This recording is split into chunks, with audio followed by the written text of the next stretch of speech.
5 Live Formula One. Hello, welcome back to Formula One in 2024. We are back from our summer break and have rocked up on the shores of the North Sea here in the Netherlands with Zandvoort playing host to the Dutch Grand Prix, the 15th race of the season. The weather, however, is not playing ball. It is wet, windy and very grey, with even a few puddles forming on the circuit as well. So we'll see how much action we actually get in this first free practice session with the green light going green in just a couple of minutes. But either way, there's plenty to talk about, and to do it alongside myself, Harry Benjamin, is racing driver Alice Powell, and the BBC's F1 correspondent Andrew Benson. Alice, F1 feels like it's in a really good place before the summer break now, and everyone's eager to get it back underway.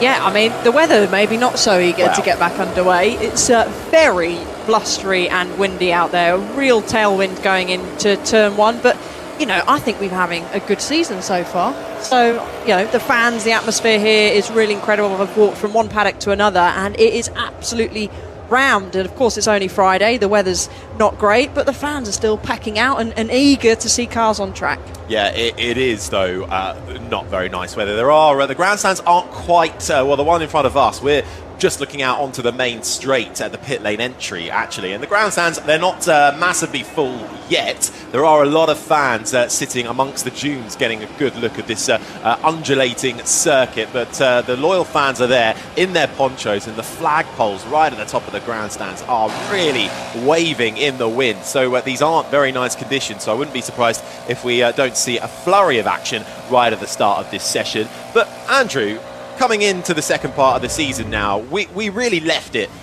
about a month ago, didn't we? Looking pretty mighty. You know, we all thought at the start of this season it was going to be a Red Bull Max Verstappen walkover, but it's now turning into, you know, a cracker of a season, one that we've not seen for quite a long time. Yeah, Max Verstappen's not won a race since the Spanish Grand Prix 5 races ago.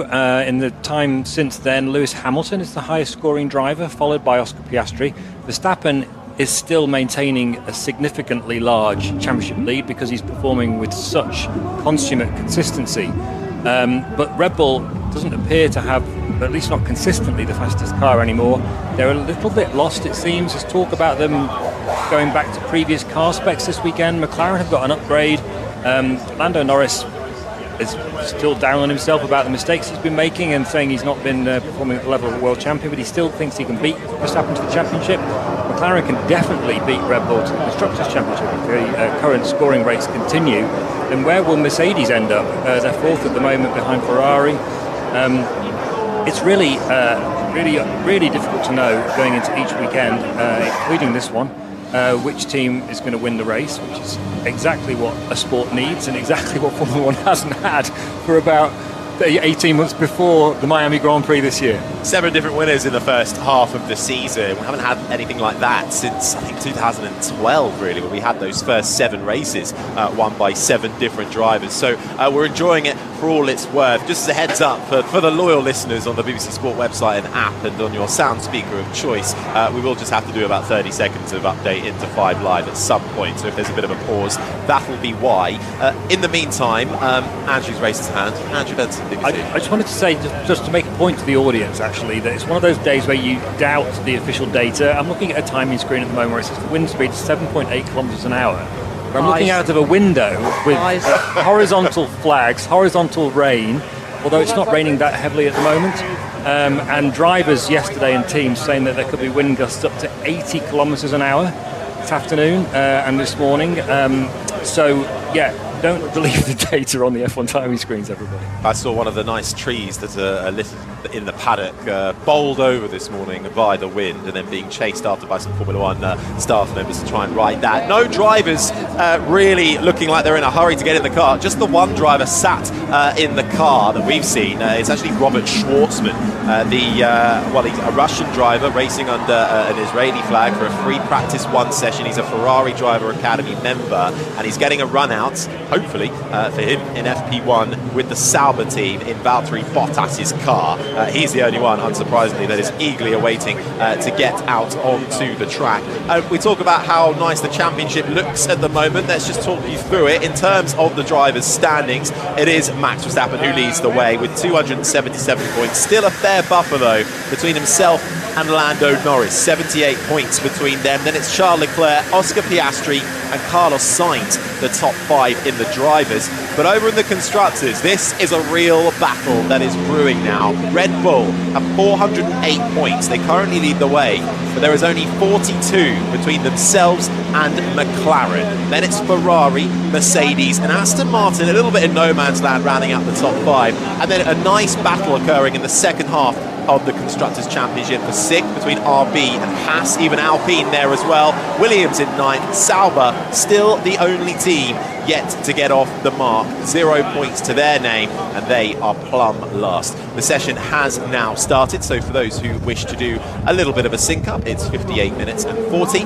39, 38 seconds, and indeed, I think we are seeing some cars straight out onto the track on the full wet tyre. The Pierre Gasly in the Alpine and for Kevin Magnussen in the Haas. Just over 4.2 kilometres this circuit, 2.6 miles, 14 turns, 4 to the left and 10 to the right. And the thing about this circuit, Alice, is the banking. This is what makes it such a tricky circuit, let alone as you're wielding your way through literally the Dutch dunes.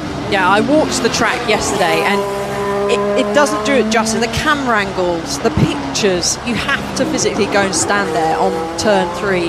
The camber there is absolutely incredible. And the same actually for the final corners, so coming out of turn 13 into turn 14 is hugely impressive. And this is your, what I call anyway, a real old school circuit. If you make a room for error, you're either in the gravel or you're in the wall.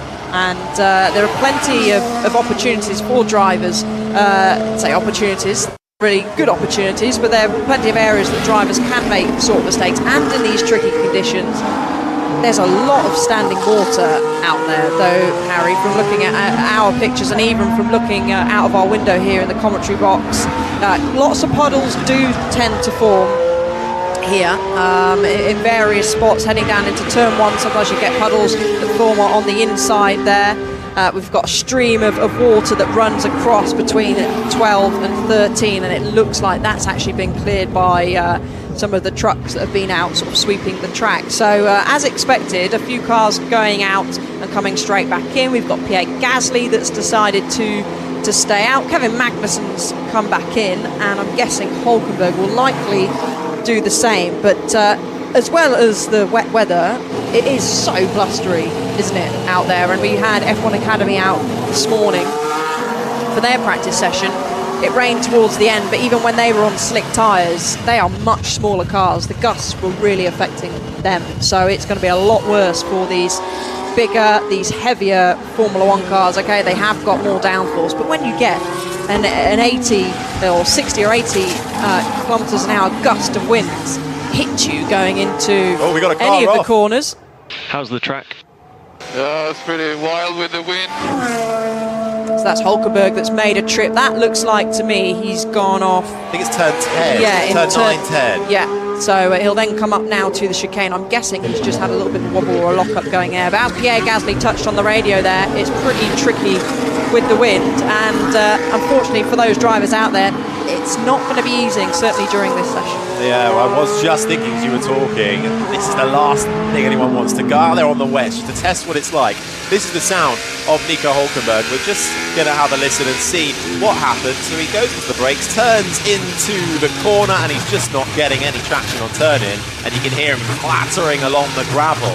And that's the thing about this track. You will be punished because there is gravel everywhere. Yeah, he snatched the inside front left heading into turn 10 there, tried to get the car back across, braking on the rubber, and he ended up then just sailing forward into the gravel. And a little lock up there for Robert Schwartzman, who is out there. He's in the kick Sauber, gets a squirt of throttle, kicks the rear out. There's a lot of spray as well, isn't there, Harry? I mean, I didn't think it rained. I was walking back in the rain after F1 Academy this morning, and it didn't seem like there was heavy rain, but it certainly soaked the track. No, it really was coming down. As we were walking from Zandvoort station this morning, it's about a 20-minute walk from the Zandvoort train station to the circuit. Indeed, we're only about a 25-minute train from half an hour minute train from Amsterdam city centre, so it's fairly accessible, this track. As Robert Schwartzman comes back into the pit lane, the 24-year-old who has been and continues to be very associated with Ferrari. Indeed, he finished in F3 as the champion back in 2019. In 2020, made the step up to Formula 2, finished fourth, but then ended up second in the championship the following year behind Oscar Piastri, who won the championship that year. Has made a couple of free practice one appearances already over the years, mainly with Ferrari, and is currently racing in a Ferrari over in the World Endurance Championship this year with the AF Corsa team in hypercar. So Ferrari very much seeing a lot of potential in Schwartzman and giving him a run out with the Sauber team. He also has a rap song. You know that? No. Yeah, he's called Schwartz. That's his sort of artist name. I think you should approach him and just go, "Hey, Schwartz." Hey, Schwartz. Well, it's not. I mean, for someone who's called Robert Schwartzman, it's not the most imaginative. Probably has been a nickname. So Carlos Sainz has ventured out now. We're getting a replay of him clattering the massive puddle at the chicane. Kicking up a lot of water there for Sainz.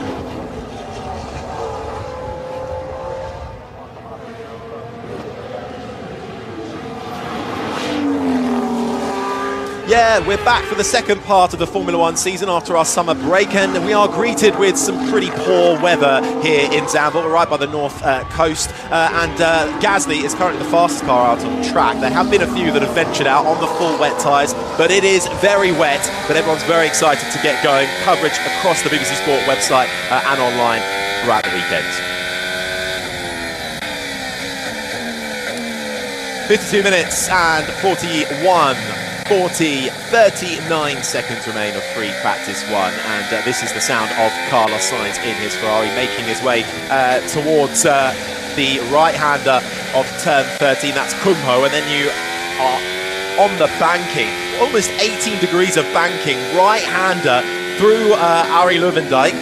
Andrew Benson might correct me on my pronunciation there of the final corner as Carlos Sainz then makes his way back into the pit lane. And of course, we need to touch on it. Carlos Sainz has finally signed a deal. We know where he's going for next year, Andrew, and he's going to Williams. And it's not the biggest surprise in the world. No, so just to be clear, I'm not an expert in Dutch pronunciation. Yesterday you were throwing out the names of the corners like it was nothing. However, the anglicisation of that racing driver's name, that is the corner's named after, is Luijendijk. Luijendijk. Although, as you'll know from the station that our hotel's next to, or both of our hotels, it looks like Sloterdijk, but it's when they say it in Dutch, it's more like Sloterdijk. Anyway, so okay, let's park all that for a while. Yeah, Carlos Sainz. I mean, he didn't exactly have a sort of vat of riches to choose from, did he, in his team choice for next year. He's gone for Williams over Sauber, Audi and Alpine, which I don't think is a huge surprise. Sauber, Audi, not a lot of faith in Formula One and the prospects of Audi being immediately competitive when they come in 2026. And Alpine, well, there's an awful lot of turmoil going on there. Better not ask Alice about that, sitting there in her Alpine shirt. You're asking whatever you want, Mr. Benson. Lots of changes happening there. So you can see why he went for Williams. Williams do have a lot to prove, though. They've gone backward this year. James Vowles, the new team principal that came in about 18 months ago, he's got high ambitions. So have the owners, the American finance company Doralton. But Vowles has to do a lot of changes in the team, restructuring it, changing its operations, changing its technology that it uses. But he's sold Sainz on the belief that he knows what he's doing and that they expected to go backwards this year because of the changes that they've been making, and that they'll start to go forwards now. And I think with Sainz and Alex Albon, they've got a really solid driver lineup there now. It's probably the best driver lineup of the midfield teams, I would say. It gives me sort on of balance. Williams, Massa, Bottas era vibes. That kind of idea. Yeah. I mean, you've got Alonso in an Aston Martin, but his teammate doesn't really match up to either Sainz or Albon. So, it's an interesting choice. It's one that he had to make, I think, really. And he's committed for a couple of years at least to Williams. It's a bit of a blow for Sainz, obviously. He's been in a Ferrari for a few years. Before that, he was in a McLaren. He's won races. But he's putting a brave face on it, and he was saying yesterday, he was asked, what's it going to feel like not competing for races anymore? And he said, well, look, I've been in Formula 1 for 10 years and I've only been competing for races a couple of years. The rest of the time I haven't been, so it's not that big a change. So that's the sort of eternal optimism of the racing driver for you. It is tough mentally, isn't it? I think he was saying to some of the media yesterday when he was speaking to the other broadcasters, it's a weird way to leave a team because there's nothing wrong.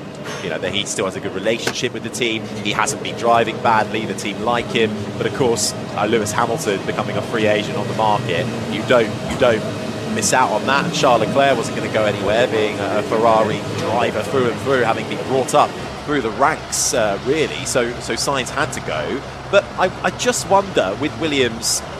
Going back to my sort of Massa Bottas comment, 2026 is obviously a big regulation change, and if you look back at where Williams were, about 10 years ago in 2013, they were pretty poor, and then we had the hybrid era come in with the engines in 2014, and they were, the second fastest team at certain racetracks. Could there be an element of that in Sainz's thinking? I think there probably is. So what happened in 2014, and it carried on for a little bit into 15 and 16, is that Williams benefited from the Mercedes engine. Mercedes started the hybrid era in 2014 with a massive performance advantage on the power unit side, and Williams had a Mercedes engine, and it was quite common to see all the Mercedes engine cars in the top 10. I don't think they'd made a huge amount of progress with their car at that point. And of course there's a big engine regulation change coming for 2026 as well, and a chassis regulation change for that matter. And I think if you were going to bet on who's going to do a really good job, you'd probably pick Mercedes, because why wouldn't you? Mercedes have been so strong on the engine front for so long in Formula 1. Why would they get it wrong? Same with Honda, actually. But Audi is a big question mark, and what on earth is going on at Alpine? Are they going to? Looks like they're canning their engine program and going to become a Mercedes customer. But what's happening to the team? The new team principal Oliver Oakes, who was only appointed a couple of weeks ago, and Flavio Briatore, the so-called executive advisor, but actually the power behind the throne there. They're doing a news conference tomorrow morning, which I think will be interesting. Lots of interesting questions to be thrown at them. So actually having a Mercedes engine in Alpine might have been a reason to go there, but there's so many other question marks about Alpine that you can see why Sainz would choose Williams at the moment. Everyone in Formula 1 thinks Alpine is being set up to be sold. Alpine deny it. Renault CEO Luca De Meo denies it, but nevertheless that's what it looks like to people. And they know what they say, if it walks like a duck and quacks like a duck. Do they? Yes, they do, Harry. That's how people describe Harry. Yeah. Well, I mean, look, there's a lot going on off the track. Indeed, for Kevin Magnussen, who's decided he's not actually going to drive, but he's going to show some VIP guests how the steering wheel works at the back. So he's already being moved on to his job for next year. At the moment, in terms of times, well, Gasly ventured out first and did set a lap time, which is currently holding up as the fastest lap time. Who is out there at the moment? Alex Albon is on an out lap. So too is Charles Leclerc. Apart from that, everybody else is back in the pits. While on the subject of driver moves, Sainz now was the cork in the bottle, Alice, for a very long time in terms of where the driver market was going. That seems to be unleashed right at the start of the summer break. So there's only a few spots left now. One of them, of course, was at Alpine. That has now gone to their reserve driver, Jack Doohan, who will make the step up next season alongside Pierre Gasly. It's quite I think they described it as a nice lineup between you've got youth with both of them actually, but because Gasly got into Formula 1 fairly young, you've got experience there as well. Yeah, and Jack behind the scenes has been doing a lot of days testing in the last year's car. So he's been busy. He's been travelling to all the races as the reserve driver. He opted not to do a dual program. Sometimes you see reserve drivers stay in F2 as well. Ollie Behrman is an example for that. But Jack's decided, you know what, I'm just going to focus solely on getting as many laps as I can in an F1 car, travel to the races, absorb all the information that he can, so he's not having to say, okay, actually I can't be at this meeting, I've got to go, I've got my F2 race or my F2 quali. And he has worked really hard, and personally, for me, I'm pleased to see that one of the academy drivers has stepped up into a full-time seat. How good is Jack doing, Alice? I think he's good, you know, and I'm not me being biased. He works very hard. He has admitted, you know, it'd be great to be in a car racing, but he said, I just need to absorb so much information, because it is a big step even coming from Formula 2. And he had a few issues with the car last year in F2, so his season last year wasn't fantastic, could have been a lot better, but certainly his first year before that in F2 was hugely impressive, and he had great results in F3 as well. So I think he's talented, I think he's certainly got potential. But until a driver steps up into an F1 car and is under that pressure, has so many things to deal with, you just never know. You look at Oscar Piastri. He was like a duck to water when he stepped in a Formula 1 car. Again, he had a lot of time in an F1 car as well, but he just seems to deal with things so well. And hopefully it'll be the same for Jack as well. Yeah, he's got great genes, of course, with Mick Doohan, his father, the 5-time MotoGP world champion, motorsport legend. I think he'd be quick. Well, it's interesting that Alpine have clearly, they can see more of the data, obviously, for Jack Doohan with all that testing. But they've, you know, Bottas is on the market. They've clearly gone no. You have the likes of, you know, his teammate Joe Granu. You've got, I'm sure Carlos Sainz was having those conversations as well, as we discussed. You've got Kevin Magnussen on the market, but clearly they want the faith in not only their own academy, but they've seen enough in Doohan to go, yes, we'll give you a chance ahead. I suppose I think it's only a 1-year contract. It's bound to be. Yeah, I don't know that. +1 if he does well or something like that. You're confirming that, are you, Alice? Yeah. Oh, there's a nod of the head. Nod of my head there. Yeah. Did I just nod? Nod of the head. Yeah, it's a young driver being given a chance. Yeah, it's always a 1-year deal. But interestingly, he would have had a relationship with Oliver Oakes as well, because Oliver Oakes was the team principal of High Tech, which is a junior series team, as Nico Hulkenberg has another venture onto the grass again at turn 9, actually, in the running towards turn 10. So he went off at turn 10 before. This time he wasn't in the gravel, just on the grass. So Hulkenberg pushing out there. Leclerc's just gone fastest with a 1:26.530 on the full wet tyre, which we really don't see get used really ever. So this is probably the most amount of running we've seen on a wet tyre in any one session. 42 minutes 6.54 seconds. But I think Doohan would have had a relationship with Ollie Oakes, because he raced for High Tech back in his Formula 3 days. So there's clearly some relationship there. Oh, he did find the gravel, did Nico Hulkenberg, and went straight on, locked up a brake again, this time in the turn 9, the corner before the left-hander of turn 10, where we saw him go off right at the start of the session. He's also, I believe, in Flavio Briatore's management stable, which won't have harmed his chances at all. I don't think it would have done. So that's another piece of the puzzle solved then. All that leaves us really is the second seat at Sauber, which will become Audi, still unknown at the moment. And then we'll also see what happens. I suppose the other saga is really the Red Bull situation. Oh, and Mercedes as well, of course, with Andrea Kimi Antonelli, the Formula 2 driver, who looks like he may well get the step up to replace Lewis Hamilton next year. That hasn't been confirmed yet, but it's looking likely he'll get a free practice 1 outing next weekend in Italy. This is a double header, remember, so we go straight from the Netherlands to Monza, the Italian Grand Prix next weekend.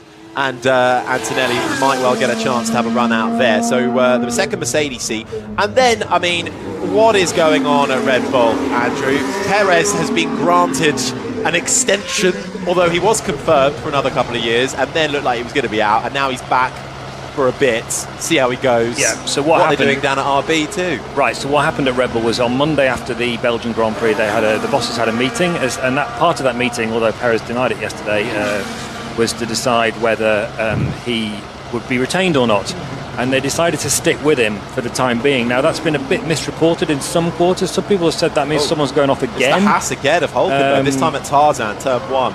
I'll talk about why this is happening in a minute, but we'll just to cover Perez and Red Bull for initially.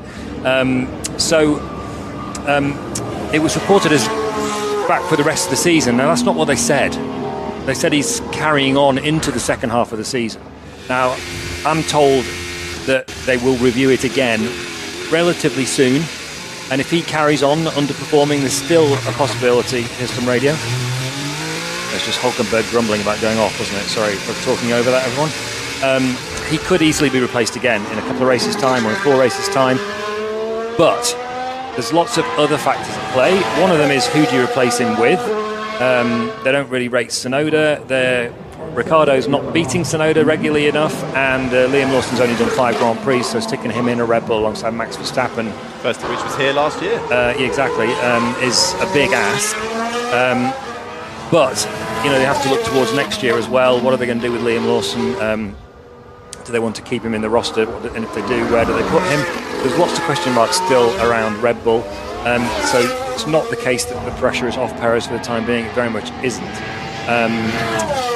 So there you are. That's the answer to that. And just on the, most people are keeping the cars on the track, but I suspect the reason people are going off when you see it is because of the wind. There's actually some blue sky outside, by the way. It's incredible. Towards us from the sea.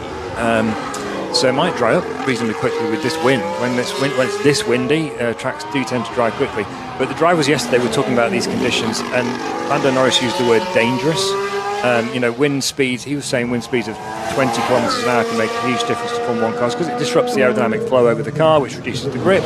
And therefore, if you're in a corner and you get your grip reduced, obviously you're going to go off, and there's nothing you can do as a racing driver in those situations. So it's a very unpredictable situation for all the drivers out there at the moment. The noise in the background you can hear, by the way, is George Russell on a decentish lap in the Mercedes. Has there ever been a red flag as a result of wind speed, I wonder? There's one. Hashtag yes, because there have been typhoons in Japan. Okay. For example. Okay. That's wind speed, isn't it? Yeah. Okay, you make a fair point. Well, just red flags, entire days cancelled. Come on, Harry. Yeah, but I feel that was more in the build-up, not like during a session the wind gets too much, red flag. Yeah, it was in the build-up. Yeah. In fact, they sent us home in Japan in 2019. I think it's called Typhoon Fanphone, I think it was called. And honestly, I was really scared in Suzuka that year because this massive thing was heading towards Japan. It was like 600 kilometres across or something. It was like one of the biggest typhoons ever, and we were all in the path of it for a while, and they made us all sit in our hotels on the Saturday and not come to the track. And it wasn't that bad in the end because it kind of missed Suzuka and went to Tokyo instead. But I think that was probably my sort of the build-up to that was hitting Japan was not fun. Yeah. They now moved Japan, haven't they, to try and help with the weather out there. 36 minutes and 49 seconds remain of free practice one. We're getting more running actually than I thought we would do. As Andrew said, the blue sky is starting to come over the circuit. It is still damp on track, and there is still a fair amount of wind. This is the sound of George Russell, who's making his way through the final corners now. The banking that brings you out onto the start, finish straight and across the line for George Russell. Fastest in the middle sector, but not fastest overall. Goes third with a 1:26.2. Leclerc currently fastest in his Ferrari, a 1:26.1. Then it's Hulkenberg. Those three, Leclerc, Hulkenberg and Russell, the only ones with representative times on the board for the moment. And out on track, though, the two McLarens of Lando Norris and Oscar Piastri joining George Russell and Nico Hulkenberg. And McLaren are in a really exciting place, aren't they, at the moment, Alice? They've got a big upgrade this weekend, and they seem to be the most, perhaps not outright fastest car, but the most consistent across the different tracks we have. And Norris and Piastri and the team in general seem to be on a massive crest of a wave right now. Yeah, they certainly are. And of course, they're hoping to really take that in and continue that for the remainder of the year. They've been, certainly in the past several races, I would say, the most impressive team, the most consistent team. I think they've got a consistent lineup. Okay, all drivers make mistakes. Lando's already touched on that, he needs to improve his first lap errors, but they're always there and they're always close to each other, which obviously Red Bull's missing because Perez is either sort of going out in Q1 or Q2 and he's not there. So they have got the ideal pairing at the moment. We've seen it can get, when you have that, and then we had an example a little bit at Budapest, didn't we, that it gets a little bit touchy. Yeah, dicey between the two of them. I'm actually going to expect some of these drivers to be going into the pits shortly because this track actually dries fairly quickly, and there's still quite a lot of them are on the wet tyre. Yeah, I imagine they'll the full wet tyre, so I'm expecting a few to come in intermediate. Oscar Piastri's just gone purple in the middle sector, but no, McLaren are in a great shape and they're all really positive. I've got some friends that work there and they're all really excited for the remainder of this season, and as they should be. And Oscar Piastri's just peeled into the pits after setting a purple middle sector, been stolen from his teammate though, Lando Norris.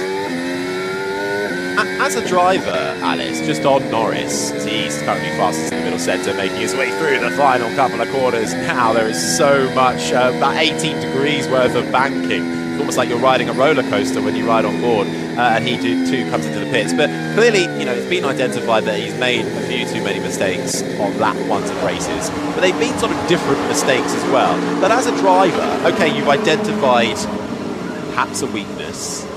How do you go about pinpointing that and working on it and improving? What are you doing within yourself, within the team? Where do you start? Well, of course, it depends on the weakness. From Lando's point of view, I think his mistakes that he makes at the start, we've got to look at why. The team would look at why. Is it, okay, you're putting too much pressure on yourself. The race is not won in the first lap, but it can be lost in the first lap. So is it potentially that? Is there something that he's maybe not getting those tyres into the right window on the first lap, which you hear often makes a huge difference? Yes, they have tyre warmers, but as soon as you take those tyre warmers off, it starts to lose temperature. Is there something that he can do, the team can do, that maybe to the car that can help him electronically to get the front tyres in? There could be a long list of things that could be the reason why he's maybe not stringing it together in the first lap or making these kind of errors. But of course, now the pressure ramps up because everybody will be looking at him on lap one. Yes, but he's been there with the pressure. He's had a lot of pressure when people say, yeah, okay, Lando, but you've not won a race. He's made jokes about it on social media. F1 is hard. All the eyes are on you, but these are drivers that have dealt with many things and making mistakes, on a quali lap or into lap one. You see that all the way through juniors, and you will still continue to see it going through the ranks. Max Verstappen, he was really disappointed with his lap at Budapest. Another example, when that spots of rain were coming, he made the mistake. So the best drivers make mistakes. Yeah, well, for McLaren, though, it's going well. If we take the last 7 races in isolation, they are the top scorers. 212 points they've picked up over the last 7 races. Then it's Mercedes who are behind them. Red Bull only 3rd. Then it's Ferrari if you're looking at the last 7 races in isolation. How much of a flick that is compared to the first 7 races of the season where Red Bull and Ferrari were ahead of the pack. Just over half an hour then left to go as Max Verstappen ventures out of the pit lane, and we can head down to our very own pit lane reporter, Rosanna Tennant. Hello. Hello, Harry. I think I'm going to charge half my day rate because I'm not doing very much work, am I? I am now finally in the pit lane, a very breezy one. I think we were going to get some radio there. I heard a little message in my ear, but maybe not. I think you're all right. I'm all right. It was torrential earlier with the rain, but it has dried out a bit, nice and breezy, some blue sky above, and as you say, Max Verstappen has just headed out on track on the intermediate tyre. So he and Red Bull think the track must be drying up. As I look down the pit straight towards the final corner, there is so much spray being kicked up and it's drifting across the start-finish straight into the eyes of the adoring fans, of course the home crowd for Max Verstappen. So there's still a lot of water in the air. We're right next to the sea. It is so windy and blustery down here in the pit lane, but yes, plenty for me to go and report on now, and it's great to be back down here in the pit lane, I have to say. Well, I mean, we could make up the rest of your day rate, Rosanna, if you just want to take over the next half an hour. Hey, look, you're taking liberties now, Harry.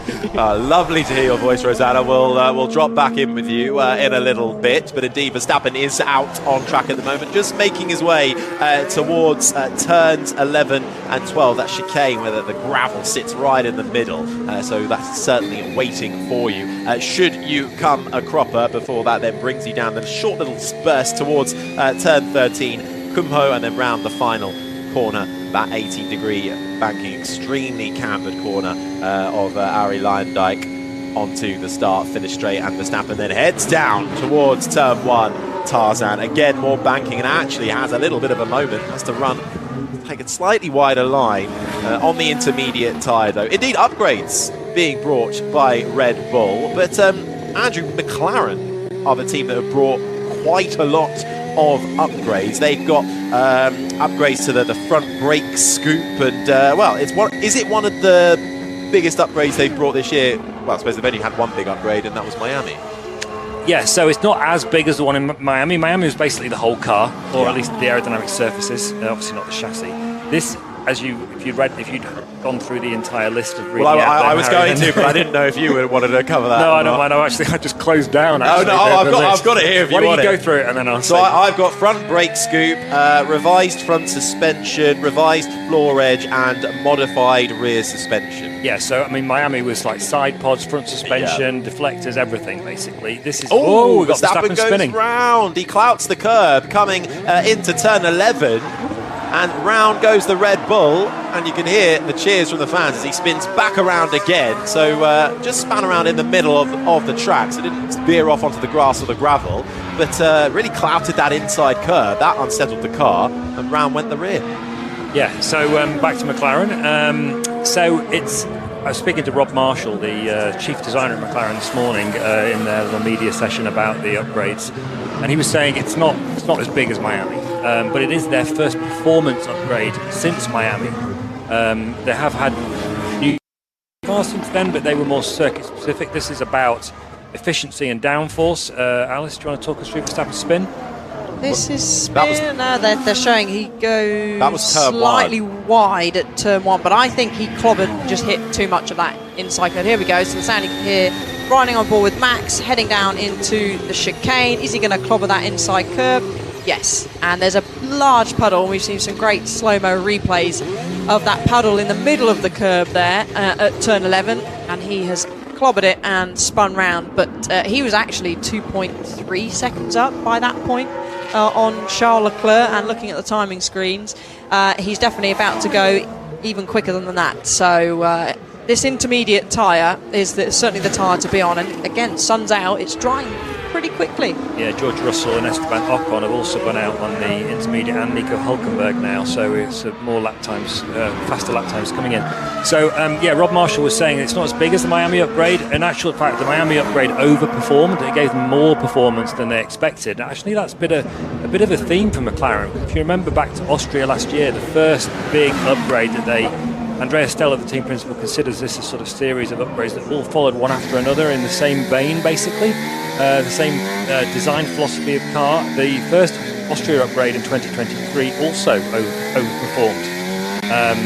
So it'll be interesting to see whether this one does the same. Of course, this is not the best of days to be analysing new aerodynamics on your car, but McLaren have been quite confident in the fact that their upgrades will work, which is not the case for Ferrari, for example, who've had to reverse on a new development that they put on the car in Spain, because they introduced porpoising, which is like high-frequency bouncing you saw down the straights a lot in 2022. And actually this upgrade, Stella's been saying that they've been waiting to make sure it was absolutely right before they introduced it. They could have gone with it earlier, but they wanted to refine it and make sure it really properly worked, because the aerodynamics under these cars' floors are so complex. It's really hard to be clear about that, and the complexity actually outwits the sophistication of the simulation devices that they've got in terms of wind tunnels and CFD and so on. Well, talk of McLaren, Lando Norris is just about to head out of the pits, I think. Rosanna Tennant's outside. Yeah, Lando Norris is headed out on the intermediate tyres, and Oscar Piastri, his teammates, just being readied to be released. Here he goes, his lead mechanic backs out into the pit lane and beckons the Australian driver out into the fast lane. I was trying to get a glimpse of all those upgrades you were talking about. I was expecting some Flovis paint, but not really too much. So they are off out to get a bit more of a feel for these new little tweaks to the car, and who knows, will they pay dividends this weekend? It's, as you say, Andrew, a bit tricky to test parts out because it's so blustery and the track is very slippery and wet. Yeah, but pace is starting to increase. Thanks, Rosanna. Russell, in the last few moments, has now gone fastest on that intermediate tyre. Nearly 9/10 clear of Max Verstappen, who is second fastest, again on the intermediate tyre. Russell's time, a 1:24. Verstappen, a 1:21.3. Then it's Esteban Ocon third. Hamilton fourth. The top four all on that intermediate tyre. Then comes Charles Leclerc, who we haven't seen yet on the Inter, only on the full wet so far. Hulkenberg is sixth. Then it's Schwartzman ahead of Joe, both on the wet tyre. Gasly's out on track at the moment on an Inter. So too is Kevin Magnussen, and along with Sargent, Albon, and as Rosanna said, Norris and Piastri on their outlaps as well. But Alice, were you spying a little bit of a dry line developing as well? Yeah, it does dry in here, and certainly with the strong winds that we've got at the moment, there's just a dry line actually starting to form at turn 3. And I was looking as well through other areas of the track, through 9 and 10, it's starting to dry slowly as well. So I'd be surprised if we're going to have a lot of cars. So we're just riding on board with Lando now and seeing that incredible camber angle and also a dry line through turn 3. Heads through now very, very bumpy section of circuit. Slightly quicker than George Russell at the moment. Now into 8, swinging into 9. You can just see, Andrew, there are quite a few patches, dry patches, turning up around the track. There are, and they've got a great new camera on Lando Norris's car. It's the onboard camera from above his head on the roll hoop, and it's moving in relation to the car, so it's giving you a real incredible sense of the undulations and camber and banking of this Zandvoort circuit. I feel a bit seasick watching Yeah, the it. run from Hugenholtz box, which is turn 3, the really banked corner, up through the kinks to Scheivlak, which is the sort of fast downhill right-hander.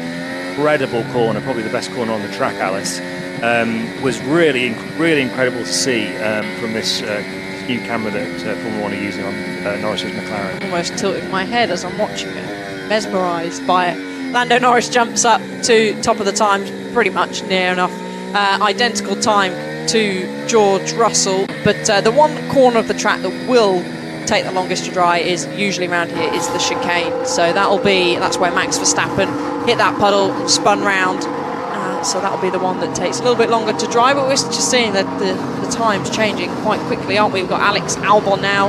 Harry, he's just popped up into P5. Esteban Ocon's still out there going round, gone a little bit quicker. He's in P7 now as Pierre Gasly pops up into P4, and actually looking on the micro sectors is going around pretty quickly. As I said that, he goes through the gravel into turn 1, has a lock-up. Their drivers got told if they do overshoot that corner and they make the decision to exit the track quite early, that they've got to go to that escape road on the outside. So Gasly managed to get to the escape road. So just as I was saying, Gasly was looking pretty decent. He fires it into the gravel but manages to escape. Gasly took a podium here last year after Perez got a 5-second penalty in that rather chaotic race where we had a lot of weather interruptions. Here is the sound of Pierre Gasly just making his way down towards Tarzan. Let's listen.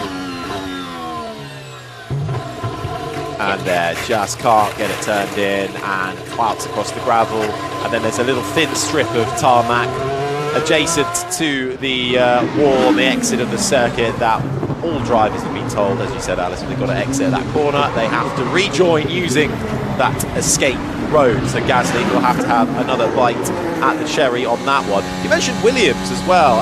Alex Albon out on track. He's at 6th fastest at the moment as Sergio Perez also decides to bail out at Tarzan and find himself on that escape road. A lot of pressure piling on Perez, which we'll continue to talk about throughout the weekend. But you know what? I wouldn't rule out... Oh, and another one as well. We're seeing a bit of a replays, highlights reel. Carlos Sainz, the other one, to go off at Tarzan and rejoin on the runoff area. So turn one's going to be probably one of the trickiest at the moment. Why? Heading into turn one, because I'm just looking at the flags and they are constantly changing direction down this main straight. So you're going to have a real tailwind, but that is slightly adjusting. And when I say a tailwind, those flags are fluttering immensely. It is very windy out there, as we kind of could tell from Rosanna's microphone when she stood in the pit lane. So that's also going to affect as well. They're going to have to make adjustments to brake bias. So maybe some of the drivers have gone forward anticipating it to be a little bit dry, so there's a bit more bite in the front brake, and they're sailing on past the corner, and it's very bumpy in the braking into turn one.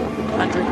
Yeah, of course, a tailwind, Alice. The problem there for the drivers is that it reduces the downforce on the car because it's coming from behind.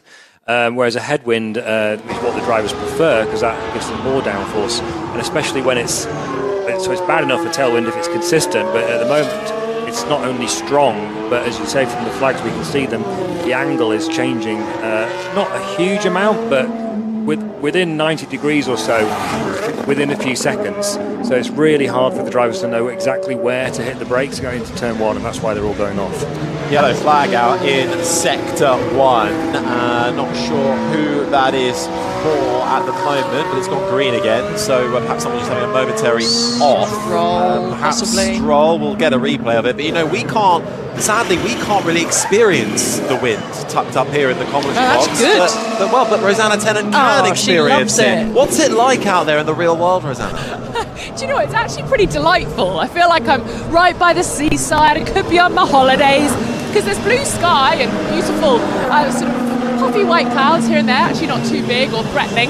So it's quite nice, but that wind that Alice was talking about is fairly blustery. And in actual fact, a gust was measured during the session of 71 kilometres an hour by F1. So it is pretty treacherous out there at times. But don't worry, I'm quite a heavyweight unit. I'm not blowing away down here. Harry's nodding his head. Don't throw me under the bus. Don't you worry. But yes, it is quite windy, and as Alice said, those flags above the main grandstand on the start-finish straight are really fluttering. And I'm just being caught by another gust of wind, and I hope it's not picking up too much on my microphone. I'm trying to stay a little bit sheltered. Aston Martin are getting ready to receive their drivers. Everyone's coming back into the pits. The Williams drivers came past a few moments ago, and actually Paul Logan Sargent, he's picked up a fine for his team Williams. They're going to be fined €100 because he was caught speeding in the pit lane doing 60.5 kilometres an hour, so not quite as fast as that gust of wind earlier. Alpine have just been doing a practice pit stop with Pierre Gasly, and now Esteban Ocon has come in to the pits as well, being looked and sort of watched by their new team principal, Ollie Oakes, on the pit wall for the first time, of course, as he's now been promoted to team boss at the French team. Both the Aston Martins are being wheeled away in front of me, so everyone's kind of back and taking a moment's breather in this FP1 session. Rosanna, did you say 71 kilometres an hour for that? Yeah. The microphone was just distorting a little bit. Ah, how ironic. Yeah, 71. Yeah. Wow. Well, you were saying we were expecting 80 kilometre exactly. gusts, aren't we? That's why I wanted to clear that up. Yeah, across the weekend at stages. So it is very windy here in Zandvoort at the moment. 17 minutes and 3, 2, 1 second remain of free practice 1. Lando Norris does have the fastest lap time on that intermediate tyre, a 1:23.92. Then it's Russell, half a tenth behind. Then Verstappen, Sainz, Ocon the top 5. Ricciardo is 6th ahead of Gasly. Then it's Hülkenberg, Alonso and Albon who rounds out the top 10. Magnussen is 11th. Schwartzman and Zhou both on better lap time. Schwartzman actually going quicker than his teammate for this session, Zhou Guanyu. Schwartzman's currently 12th. We'll see where he crosses the line. His teammate Zhou has just gone 12th. Hamilton is down in 14th. Stroll 15th. Then it's Sargent, Leclerc, Tsunoda, Piastri and Perez with no lap times at the moment. Schwartzman, nice lap, puts his Sauber up into 3rd. Now we don't know fuel loads, we don't know what they're running, but I'm sure for a Robert Schwartzman who isn't really in contention for any kind of Formula 1 race seat, that's got to be quite nice to put the Sauber up there in third when your teammate's down in 13th. Yeah, but the track is drying really quickly, and actually I didn't expect it to dry this quickly. I wonder if by the end of the session we might have someone brave to go out and venture on the slick. So there is a dry line. It's almost like a train track. So if you do make a mistake when you're on the slick tyres and you venture a small portion of your wheel onto a wet patch, that is pretty much game over. And actually Tsunoda is trying to drive a little bit on the wet down the main straight. He pops up into 8th place, one of very few out there. And actually turn 1 is nearly dry all the way around. So the sun is beaming. The track temperature started off at 20 degrees at the start of the session. It's now at 23.1. So the sunshine out there is certainly making a difference. Max Verstappen in his garage, closing his eyes, or did have them closed, just perhaps a bit of meditation. Maybe he's got 5 Live on. Yeah, he's listening to what listening we're to talking about in Max Verstappen, who, well, in the last 4 races has only scored 58 points behind Hamilton and Piastri. And of course, well, he's been winless for the last few races. His last win came Grand Prix-wise, came back in Spain for Max Verstappen, his longest winless run in his career, which is extraordinary. He's still able to bank the points, however, unlike his teammate Sergio Perez, who has fallen down in the Drivers' Championship to 7th. He hasn't had a top 6 finish. You've got to go all the way back to Miami, I think, for Sergio Perez. That's a rough run of form. Yeah, he's not had a great run of it, has he? And I actually I know many people might not say this or agree with me, but I kind of feel, certainly after Budapest, I felt a little bit sorry for him, because I tried to put myself in his shoes. Obviously he isn't performing, and he hasn't been performing, and it's a pressure cooker, Formula 1 is. There's so many eyes, there's so much pressure on you. If you make a mistake, everyone looks at you. It's talked about, whether it be in the paddock, on social media. And seeing him in Budapest after that hefty shunt, which caused a lot of damage, millions of pounds worth of damage for Red Bull, he just looked absolutely broken. And it made me feel sorry for him, because, imagine if that was yourself, the pressure. And we've all experienced it, drivers have experienced it before. Okay, I've not been in Formula 1, but certainly in junior categories, when that pressure is on your shoulders, it's horrible, and you kind of really get lost. So I almost felt for him in that moment. So I hope for his sake he's had a good summer break. I feel like we've said this before numerous times, and that he's feeling refreshed, re-energised. Red Bull clearly have continued to put their faith in him for the remainder of the season. This can obviously change quite quickly, as Oscar Piastri's just revealed, or his mechanics have just revealed to us, a nice set of soft tyres. So he will be probably the first driver venturing out on slick tyres. But I hope for Perez's sake that he's in a better place now, and he can generate some good results, because he has got the talent. But that just shows, if you've got that pressure and you haven't necessarily got that support network right around you, you can crumble. How crucial is that relationship between driver and race engineer? Because he's actually got a new race engineer for the man who we will hear the voice of over team radio has changed for this weekend. Hugh Bird is the name you'll hear normally, or the man you'll hear normally. He's on paternity leave, so he's got a new race engineer who is actually his performance engineer, who is stepping up Woody. So they've got the relationship already. But how crucial is it, that relationship for driver and engineer, in installing confidence and building you up throughout a weekend? Because that's often what we see with Perez. He can't always build across free practice 1, across free practice 2. It's clunky, there's a crash, he doesn't quite get the lap time in. Him and Piastri are the only drivers that haven't done a competitive lap time in this first, the main part of this session. So how important is that relationship? Hugely important, because let's face it, when you're out there as a driver, you've got your helmet on, you're strapped in, you're there on your own. You've got no one else to talk to. You've got the person that's going to reply at the end of the day, if you push that radio button, is going to be your race engineer. So you've got to have that important relationship, and they will be telling you, what calls they think they need to make, when to box, giving you certain information, and you have to trust your engineer 100%, because Formula One, it's so close, it's so tight. You can't drive around for a few laps and go, I'm not sure if my engineer's correct. Give me 5 laps and I'll have a little think about it, because then the opportunity has gone. So massively important. It is probably one of the most important relationships you will have being in a race team, is with your engineer. There's a lot of people that work in Formula One teams, and all the relationships are important, but at the end of the day, dealing with your engineer, it is hugely important, because it's with them really that you will help to develop your car, and they're going to give you, they're on the end of the phone basically when you're out on track.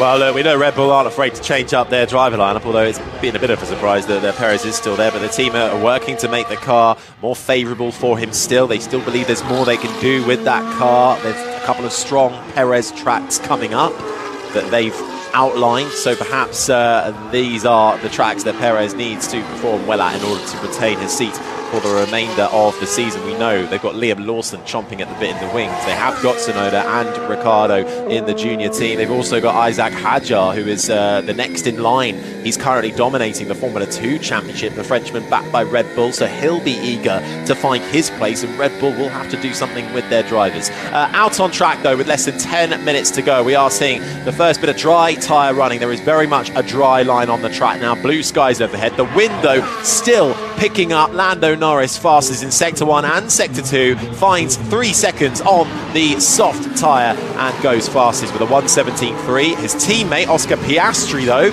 can only manage second, almost a second off his teammate Piastri. His teammate Norris. Russell is also out there on the soft. Verstappen, I think, has just gone out there on the soft as well. So we'll see what lap times they can produce in these final 9 or so minutes. But let's check back in as Russell goes second fastest with Rosanna. I was about to say Russell Tennant. Rosanna Tennant, who's down in the pits. Yeah, Russell Tennant. That would be a change. The sound you can hear is Lewis Hamilton heading out on the soft tyre as well.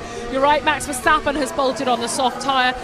My data is telling me that Carlos Sainz is out on the medium tyre, so it's going to be interesting to see how that tyre performs. And Daniel Ricciardo also on the soft side. I think I'm right on that one. But it is really drying. The pit lane started to dry out really nicely, and not just in the pit box areas, which is where you sometimes see the mechanics drying the area with the sort of leaf blowers that they use to cool the tyres normally.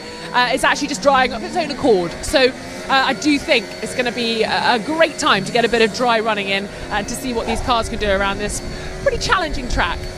Yeah, Piastri coming around the final corner now, having been almost a second off Norris on his first lap on the soft tyre. Much quicker this time around, and goes 1.4 seconds faster than his teammate Lando Norris. Piastri fastest, Norris second, Russell third, Schwartzman fourth on the intermediate tyre. Then comes Alonso. Verstappen, who we shall see what he's got on that soft tyre. So in these last moments then, the weather clearing up enough to get some dry running.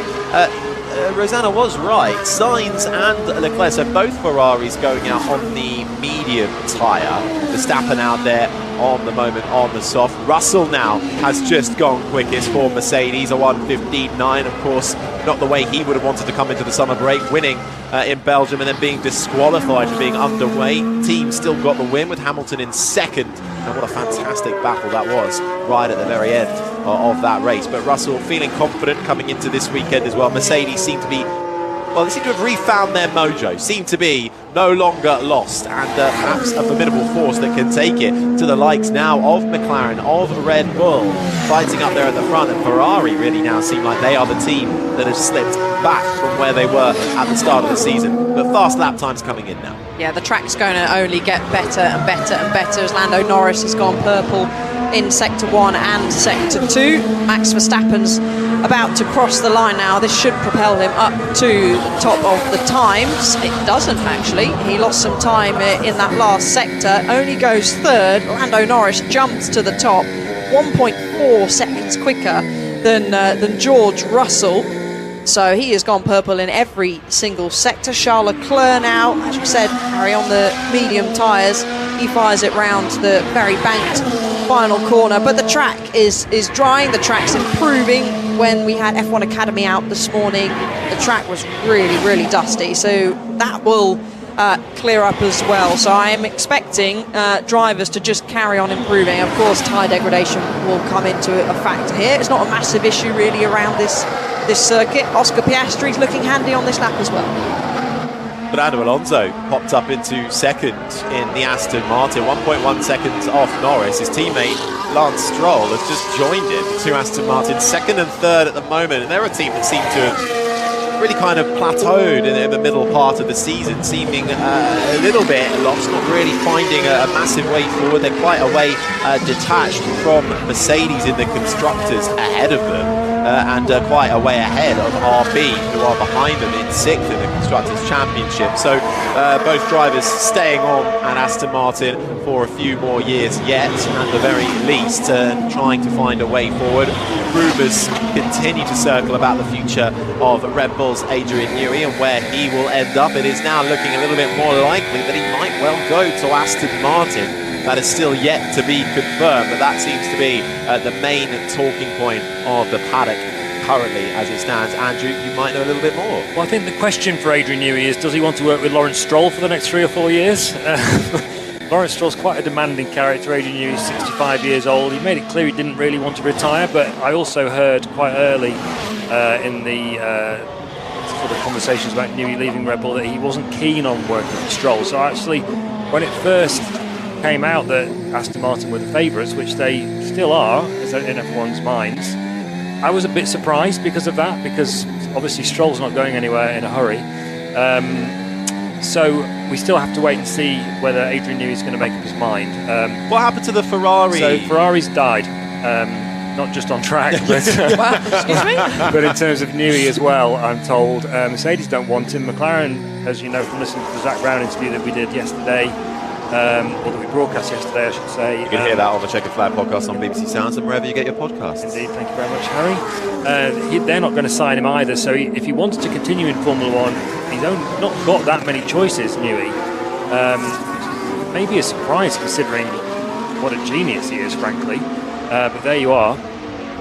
So we just have to be a bit more patient on that one. Yep, well, as soon as we find out, we'll let you know. And getting a little bit dicey out on the track, the Alpine and the Red Bull fighting it out. Max Verstappen and which was the other Alpine? I think it was Pierre Gasly. Yeah, getting very close to each other, and the Alpine was ahead coming round the final corner. Verstappen tucked right underneath, then pulled to the outside of the heavily banked turn 14, got the DRS, which has now been activated, that drag reduction system, the rear wing flap opening up when you're within a second of the car in front, and in these sessions when you were within the designated zone regardless. And then the Alpine came back in front of Verstappen down the main straight. So getting quite dicey in the last few minutes of free practice one, where pretty much everybody now, yes, everybody is out on the circuit and is on a dry tyre. The majority on the soft. The two Ferraris actually the only cars that are elected to go on the medium tyre. Norris is fastest, a 1:12.8, 4 tenths ahead of Hamilton.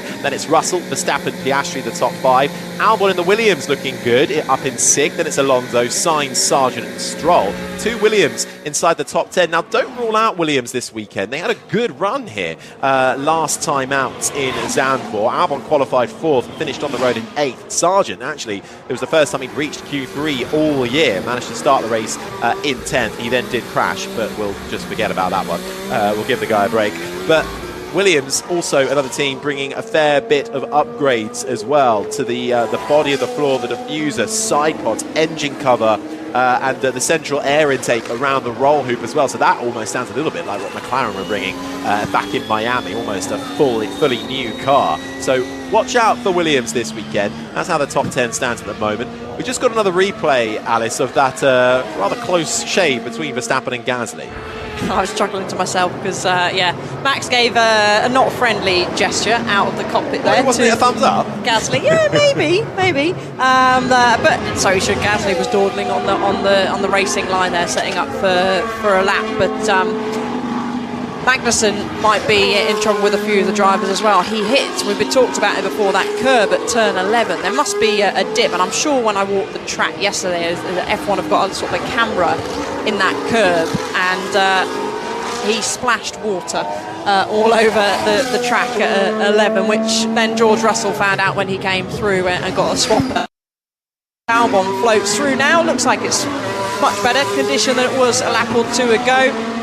He is improving, as is pretty much everyone that's doing push laps. A few drivers are doing consecutive pushes and then having a little bit of a cool, letting the temperature in the tyres drop, and then going once again. Alex Albon, currently 9th, pops up into 3rd place. It's very close.